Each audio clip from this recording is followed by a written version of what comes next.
à faire. Mais ce qui est intéressant, ce qui serait intéressant comme dynamique, ce sont les débats entre candidats. Et moi, je vous invite, vous la presse, parce que vous allez jouer un rôle fondamental cette année dans l'élection à venir. C'est une élection où le président sortant ne participe pas.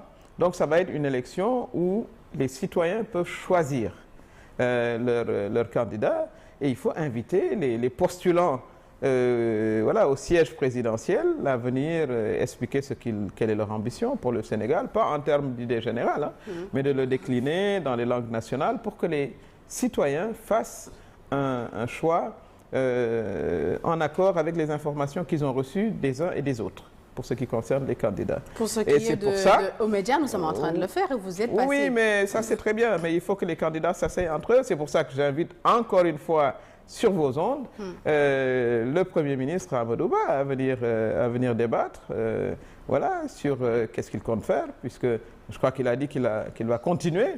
Il s'inscrit dans la continuité du président Macky Sall, ce qui est un problème pour moi, déjà, de départ, parce que, on n'a pas décidé que le président Macky Sall ne devait pas faire un troisième mandat pour différentes raisons, d'abord juridiques, pour en continuer avec dans la même lancée. Mais ceci étant dit, je considère qu'il faut que les candidats débattent entre eux de leur programme, de leur vision, de leur expérience, de leur attitude. Ça, c'est une première chose en termes de proposition, parce que je pense que c'est important. Et ensuite, je considère qu'il faut que les candidats déclarent leur fortune. Ça, c'est une proposition phare. Déclaration de patrimoine. De patrimoine, mais une véritable déclaration de patrimoine devant un jury d'honneur. Je pense que c'est votre travail, vous également, les journalistes. Je crois que vous avez une instance qui gère un peu et régule... Il y a une instance également qui gère les déclarations de patrimoine. Oui, mais ça, c'est l'État. Parce que là, je pense que c'est des déclarations sur l'honneur, mais pas de manière générale, pour qu'on connaisse également la fortune de nos fortunes personnelles. Nous avons été dans des postes de responsabilité, nous tous.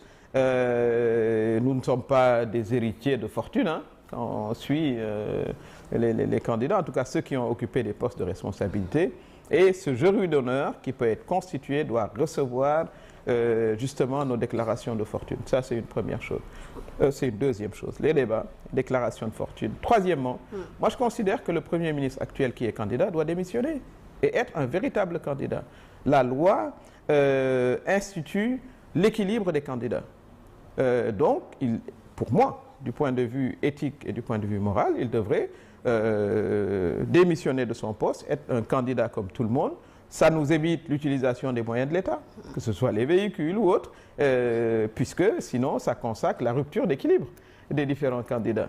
Donc ça, c'est des propositions concrètes, raisonnables, que je mets sur la table et qui, à mon avis, doivent nous permettre d'aller vers des élections encore plus transparentes et équitables. Et récemment, vous avez fait une déclaration retentissante d'ailleurs, en disant que voter Amadou Ba, c'est cautionner une troisième candidature de Macky Sall. Alors, dites-nous, Aminata Touré, en quoi la candidature d'Amadou Ba serait une validation d'un troisième mandat? Moi, je considère que les Sénégalais veulent un changement. Moi, je ne suis pas de ceux qui disent que le président Macky Sall n'a rien fait. Je ne le dirai jamais. Ça n'aurait même pas de sens. J'étais son Premier ministre, j'ai travaillé avec lui, etc. Mais je considère qu'il y a une page que les Sénégalais veulent tourner, définitivement. Donc il ne s'agit pas de continuer dans une dynamique que les Sénégalais veulent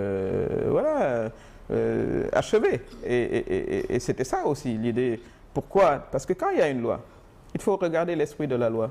Pourquoi la loi prévoit pas plus de 2 mandats pour les présidents?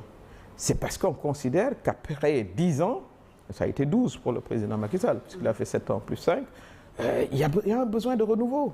Fondamentalement, il y a un besoin de renouveau des équipes, il y a besoin de nouvelles expertises, il y a besoin d'innovation. Ça, c'est la nature. Aminata Touré s'est rendu compte de cette nécessité de renouveau? Parce que à la fin du 2e mandat, c'est terminé. C'est pour ça que pour moi, l'idée d'un 3e mandat me paraissait impensable. D'abord parce que c'est la loi.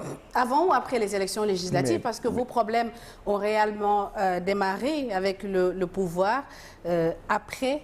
J'ai régulièrement eu des problèmes pendant 12 ans, si vous avez constaté. J'étais renvoyé du conseil, etc. Bon.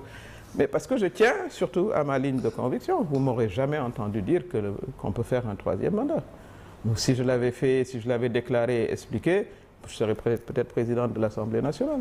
C'était ça le point de rupture. Et ça, quand je le dis, c'est une conviction profonde chez moi. Parce que je considère qu'au bout de 2 mandats, vraiment, vous avez épuisé